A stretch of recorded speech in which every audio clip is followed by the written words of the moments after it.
झारखंड में नशे पर नकेल कसने के लिए पुलिस लगातार कार्रवाई कर रही है और इसी कड़ी में झारखंड के सरायकेला के कुचाई से राजस्थान ले जाया जा रहा 40 क्विंटल से अधिक डोडा लदा कंटेनर नामकुम थाना क्षेत्र से जब्त किया गया है। इस मामले में पुलिस कंटेनर के ड्राइवर राकेश कुमार बिश्नोई को गिरफ्तार में लेकर पूछताछ कर रही है। 198 बोरों में 4018 किलो डोडा पुलिस ने जब्त किया है। यह पूरी खेप राजस्थान ले जाई जा रही थी और डोडा की कीमत लगभग 6 करोड़ रुपए की आंकी जा रही है।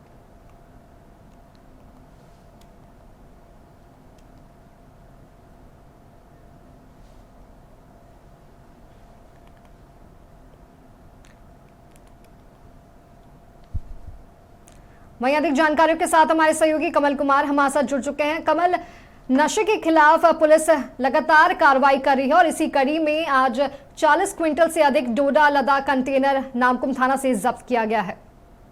बिल्कुल माधवी, लगातार रांची पुलिस अफीम, डोडा और अन्य मादक पदार्थ के खिलाफ कार्रवाई कर रही है और इसी के तहत राजस्थान की ओर जाने वाले एक कंटेनर को जब सूचना मिली तो जांच की गई। उसमें लगभग 6 करोड़ के डोडा बरामद किए गए हैं।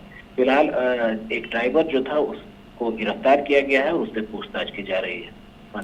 जी कमल, बहुत बहुत धन्यवाद आपका तमाम जानकारियों के लिए। तो आपको बता दें कि लगातार नशे पर नकेल कसने के लिए पुलिस लगातार कार्रवाई कर रही है और इसी कड़ी में झारखंड के सरायकेला के कुचाई से राजस्थान ले जाया जा रहा 40 क्विंटल से अधिक डोडा लदा कंटेनर नामकुम थाना क्षेत्र से जब्त किया गया, जिसकी कीमत लगभग 6 करोड़ आंकी जा रही है।